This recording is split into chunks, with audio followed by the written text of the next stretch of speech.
दोस्तों आज आपके लिए एक और ऐसा जबरदस्त म्यूचुअल फंड लेकर आया हूं यार, जिसमें अगर आप सिर्फ 7,000 रुपए महीना निवेश करते हैं तो देखिए कुछ टाइम पीरियड के अंदर ही यानी कि 15 से 16 साल में लगभग 1.21 करोड़ से भी ऊपर का आपको जो इसका फाइनल कॉर्पस देखने को मिल जा रहा है। सोच सकते हैं यार, 15 से 16 साल में, ऐसा नहीं कि मैं आपको 15 से 20 साल बोलूंगा या इससे ज्यादा ड्यूरेशन, ऐसा बिल्कुल भी नहीं है। सिर्फ 15 से 16 साल में ही लगभग आपका 1.21 करोड़ से भी ऊपर का फाइनल कॉर्पस देखने को मिल जाएगा। अब देखिए इसमें 10 से 15 लाख रुपए काट भी देंगे, फिर भी 1.5 करोड़ के करीब आपका फाइनल कॉर्पस बच जा रहा है काफी इजिली। कोई दिक्कत वाली बात नहीं है, सब कुछ आपको डिटेल के साथ बताने वाला हूँ। किस म्यूचुअल फंड में आपको अपना पैसा इन्वेस्टमेंट करना है, जिसमें 7,000 रुपए का महीना निवेश करके आप जो है लगभग 1 करोड़ का तो फाइनल कॉर्पस निकाल ही लेंगे। बाकी आपको मिल तो 1.21 करोड़ से भी ऊपर का फाइनल कॉर्पस मिल रहा है। मैंने यहाँ पर टैक्स को भी इम्प्लीमेंट कर दिया है, कुछ परसेंटेज तो टैक्स में कट जाए, लेकिन आपका 1.5 करोड़ तो 1 करोड़ से ज्यादा ही बच जाएगा, ये तो आपके बैंक अकाउंट में विड्रॉ हो जाए। तो सब कुछ यार डिटेल के साथ इस वीडियो में बताने वाला हूँ, तो वीडियो को बहुत ज्यादा केयरफुली वॉच जरूर करें। तो चलिए यहाँ पर वीडियो को स्टार्ट करते हैं, सब कुछ मैं आपको डिटेल के साथ बता देता हूँ। तो सबसे पहले तो यार ऑब्वियसली हम यहाँ पर फंड के बेसिक डिटेल की बात करेंगे, है ना। और बेसिक डिटेल में जो है लगभग हम इसके सभी पॉइंट को यहाँ पर कवर करेंगे। तो सबसे पहले तो देखिए, इसका मैं करंट एनएवी यानी कि नेट एसेट वैल्यू बताऊं तो लगभग आपको 166 रुपए का नेट एसेट वैल्यू देखने को मिल जाता है। बाकी रेटिंग की बात की जाए तो मिनिमम 3 की आपको काफी शानदार इसका रेटिंग देखने को मिल जा रही है। बाकी मिनिमम एसआईपी अमाउंट देखिए यार, लगभग आपको 500 रुपए से ही जो है इसका एसआईपी आपको शुरू करनी पड़ेगी, क्योंकि आपको इसमें 100 रुपए की फैसिलिटी आपको देखने को नहीं मिलती, है ना। तो आपको मिनिमम 500 रुपए से ही एसआईपी शुरू करना पड़ेगा। तो बाकी यहाँ पर इसके फंड साइज की बात की जाए तो दोस्तों 37,000 करोड़ से भी ऊपर का लगभग इसका फंड साइज आपको देखने को मिल जाता है। तो यार काफी जबरदस्त जो है इसका फंड साइज आपको देखने को मिल जा रहा है। तो कोई दिक्कत वाली बात नहीं है दोस्तों, बहुत से लोग ट्रस्ट करके अपना पैसा इस म्यूचुअल फंड में डाल रहे हैं। तो आप भी अब इस ट्रस्ट का हिस्सा बनिए, आप भी अपना पैसा डालिए, आपको भी लॉन्ग टर्म में एक जबरदस्त फाइनल कॉर्पस देखने को जरूर मिलेगा। लेकिन तभी मिलेगा भाई जब इन्वेस्टमेंट करेंगे, इन्वेस्टमेंट ही नहीं करेंगे तो कहाँ से मिलेगा, है ना। तब तो आप सोच भी नहीं सकते, तो इन्वेस्टमेंट तो जरूर करना पड़ेगा। तो चलिए यहाँ पर होल्डिंग्स में सबसे पहले इसके मार्केट कैपिटल को भी देख लेते हैं, यानी कि कहाँ कहाँ पोर्शन आपके पैसे का डाइवर्सिफिकेशन एलोकेशन किया गया है। तो सबसे पहले तो देखा जाए तो देखिए, लार्ज कैप सेक्टर की तरफ देखा जाए तो आपका जो लगभग 49% का एलोकेशन देखने को मिल रहा है।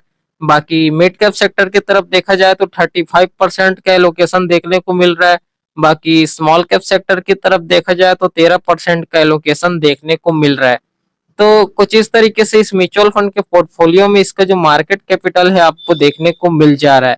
तो चलिए फंड के पिछले कुछ पास्ट के रिटर्न्स को भी देख लेते हैं। तो देखिए सबसे पहले तो मैं आपको इसका 1 साल का रिटर्न्स बताऊं तो 1 साल में लगभग 41% से भी ऊपर का आपको एनुअल कंपाउंडिंग जो रिटर्न है आपको देखने को मिल जाता है। बाकी लास्ट 3 साल के रिटर्न्स की बात की जाए तो लगभग 19% से भी ज्यादा का आपको रिटर्न्स देखने को मिल जाता है। बाकी यहाँ पर 5 साल के रिटर्न्स की बात की जाए तो 24% का लगभग आपको एनुअल कंपाउंडिंग जो रिटर्न है यहाँ पर आपको देखने को मिल जाता है। बाकी ऑल टाइम रिटर्न भी बात की जाए तो लगभग 23% से ऊपर का आपको इसका ऑल टाइम रिटर्न भी देखने को मिल जाता है। 24% भी बिल्कुल कंसिडर किया जा सकता है। तो 23% से काफी ऊपर का आपको ऑल टाइम रिटर्न देखने को मिल जाता है।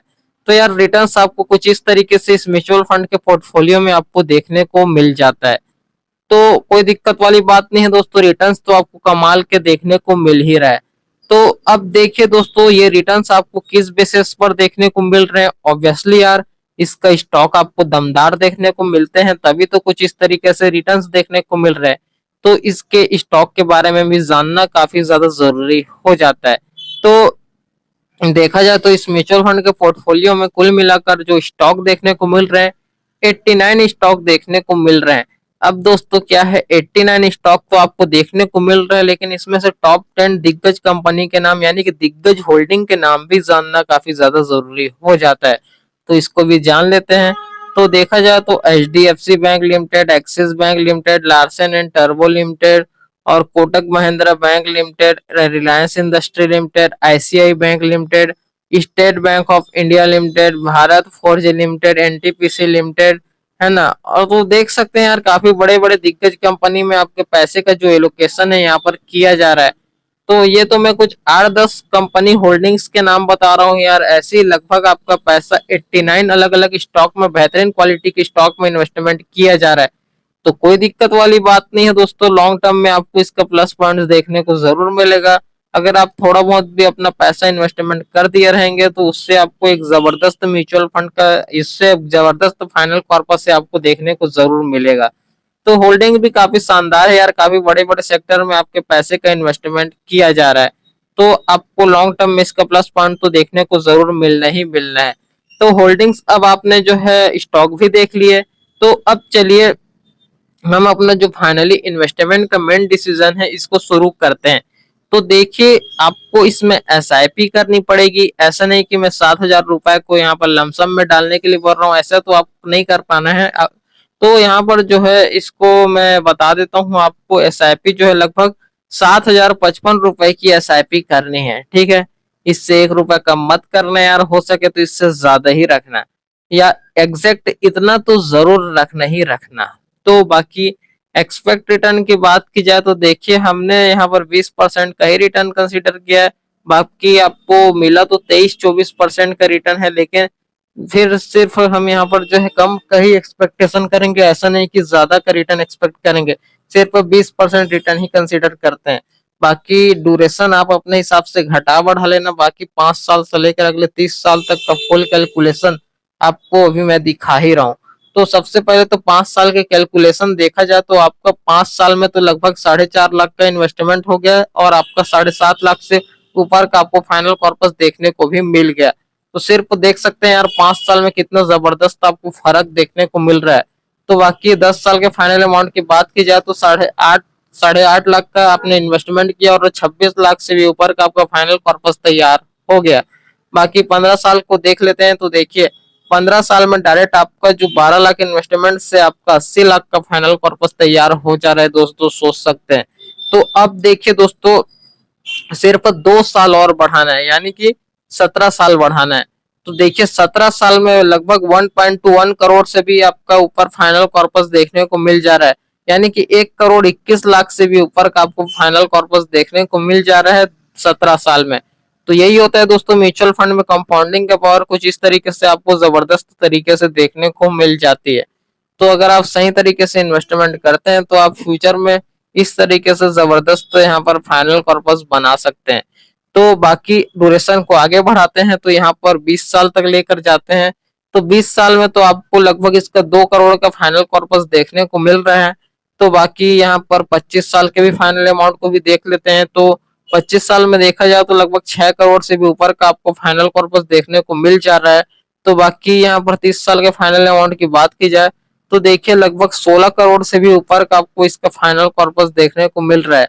नहीं यार, बिल्कुल भी इतना ज्यादा हम एक्सपेक्टेशन नहीं करने वाले। तो सही है दोस्तों, आपको सभी टाइम ड्यूरेशन के हिसाब से जबरदस्त फाइनल कॉर्पस देखने को मिल रहा है, तो आपको टेंशन लेने की तो किसी तरीके से कोई जरूरत नहीं है।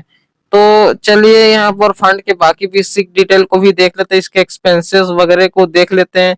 तो यहाँ पर इसका एक्सपेंस रेशियो चार्ज देखा जाए तो 0.58% का लगभग इसका एक्सपेंस रेशियो चार्ज देखने को मिलता है। बाकी एग्जिट लोड चार्ज की बात की जाए तो ये तो 1% का सभी म्यूचुअल फंड की तरह कॉमनली आपको देखने को मिलता है। बाकी टैक्स इम्प्लीमेंटेशन को तो यार बताने की किसी भी तरीके से जरूरत नहीं है, ये सब बेसिक चीज तो आपको पता है ना, तो दिक्कत वाली किसी तरीके से बात नहीं है। तो बाकी यहाँ पर टैक्स इम्प्लीमेंटेशन को तो यार बताने की बिल्कुल भी जरूरत नहीं है, ये सब बेसिक चीज तो आपको पता है। डायरेक्ट चलते हैं फंड मैनेजमेंट पर। तो देखा जाए दोस्तों, इस म्यूचुअल फंड के पोर्टफोलियो में आपको 2 फंड मैनेजर्स देखने को मिल जाते हैं। यार अब इनके बारे में तो आपको किसी तरीके से बताने की जरूरत नहीं है, क्योंकि आपको ही पता है कितना ज्यादा इन लोगों को एक्सपीरियंस रहता है। और इसमें सबसे ज्यादा सीनियर देखेंगे तो यहाँ पर नीलेश सुराना जी यहाँ पर जो है काफी सीनियर है। देखिए जनवरी 2013 से ये प्रेजेंट है, और अंकित जैन ये जो है जनवरी 2019 से प्रेजेंट है। तो यार इनके बारे में ज्यादा कुछ बताने की जरूरत नहीं, क्योंकि इनको काफी ज्यादा एक्सपीरियंस रहता है यार, इनसे बड़ा कोई भी नहीं है, इतना तो आपको पता होना चाहिए। तो फंड मैनेजमेंट भी आपको सही है, अच्छा खासा देखने को मिल जा रहा है। तो बाकी फंड हाउस को भी देख लेते हैं। तो देखिए, ध्यान से सुनिएगा, यहाँ पर मेरा एसेट म्यूचुअल फंड की तरफ से आने वाला जो म्यूचुअल फंड है आपको देखने को मिल जाता है। तो चलिए मैं आपको म्यूचुअल फंड का नाम सबसे पहले तो बता देता हूँ। तो देखिए, ध्यान से सुनिएगा, मेरा एसेट का large and mid cap category का म्यूचुअल फंड। तो यार, large and mid cap category में आपके पैसे का इन्वेस्टमेंट किया जाएगा, तो आपको काफी सेफ्टी देखने को मिल रही है। ऐसा नहीं कि मैं किसी स्मॉल कैप में डालने बोल रहा हूँ या किसी मिड कैप में या फ्लेक्सी कैप में, तो काफी ज्यादा रिस्क हो जाता है आपके पैसे का। लेकिन इसमें आपको किसी भी तरीके का कोई ज्यादा रिस्क देखने को नहीं मिलेगा, क्योंकि आपका लार्ज कैप और मिड कैप का स्टॉक कवर हो जा रहा है। तो कोई दिक्कत वाली बात नहीं है। तो इसमें आप अपना पैसा इन्वेस्टमेंट कर सकते हैं। तो बाकी यहाँ पर इसके फंड हाउस को देख लेते हैं। तो रैंक के मामले में बात की जाए तो इंडिया में इसकी जो रैंकिंग है लगभग 13वें नंबर पर देखने को मिल जाती है। बाकी टोटल एसेट अंडर मैनेजमेंट की बात की जाए तो 1,81,000 से भी ऊपर का आपको देखने को मिल जाता है। बाकी डेट इनकॉर्पोरेशन की बात की जाए तो मेरा एसेट का जो फंड हाउस है यहाँ पर 30 नवंबर 2007 को रोल आउट किया गया था। बाकी फंड के बेंचमार्क की बात की जाए तो Nifty large cap mid cap 250 इसका जो बेंचमार्क है आपको देखने को मिल जाता है। तो ओवरऑल देखा जाए तो दोस्तों काफी जबरदस्त म्यूचुअल फंड देखने को मिल जाता है यार। तो अगर आप इसमें अपना पैसा इन्वेस्टमेंट करते हैं तो लॉन्ग टर्म में आपको एक जबरदस्त वेल्थ जनरेट करने में आपको काफी ज्यादा मदद मिलने वाली है। तो दोस्तों मुझे उम्मीद है यार आपको सब कुछ ए टू जेड इन्फॉर्मेशन इस वीडियो से देखने को मिल गई होगी। फिर भी आपका किसी भी तरीके का कोई भी सवाल या जवाब है, नीचे कमेंट करके आप मुझसे पूछ सकते हैं। आपके कमेंट का मैं 100% यहाँ पर रिप्लाई जरूर करूंगा। तो बाकी दोस्तों हम अब आ चुके हैं वीडियो के एंड पोजीशन पर। अब मैं आपको जो भी बात बोल रहा हूँ उसको ध्यान से जरूर समझना है। तो देखिए, आपको जो है इस वीडियो को एक लाइक जरूर कर देना चाहिए, और इस वीडियो को यार एक शेयर तो अपने सभी दोस्तों के साथ जरूर कर देना, ताकि उनको भी इनके बारे में कंप्लीट जानकारी मिल सके। और दोस्तों, अगर आपको मेरी मेहनत थोड़ी सी भी पसंद आती है तो यार चैनल को याद से जरूर सब्सक्राइब किया करें, ताकि अगर आप सब्सक्राइब कर लिए रहेंगे तो वीडियो की नोटिफिकेशन पाने के लिए आपको वेट नहीं करना पड़ेगा, है ना। बार सीधा डायरेक्ट आपको नोटिफिकेशन आएगा, डायरेक्ट क्लिक करके वीडियो को वॉच कर सकते हैं। ठीक है, क्योंकि यार 3-3 वीडियो डाल रहा हूँ दिन में, तो जरूरी नहीं है कि यूट्यूब आपको तीनों वीडियो को नोटिफिकेशन टाइम टू टाइम दे, ऐसा है जरूरी नहीं है ना। तो आप डायरेक्ट अगर सब्सक्राइब कर लिए रहेंगे तो आपके फोन में नोटिफिकेशन आएगा, डायरेक्ट क्लिक करके वॉच कर सकते हैं। तो चलिए दोस्तों, हम आपसे मिलते हैं जल्द किसी नेक्स्ट वीडियो में। तब तक के लिए देखते रहें। Thanks for watching guys, bye bye, have a great day.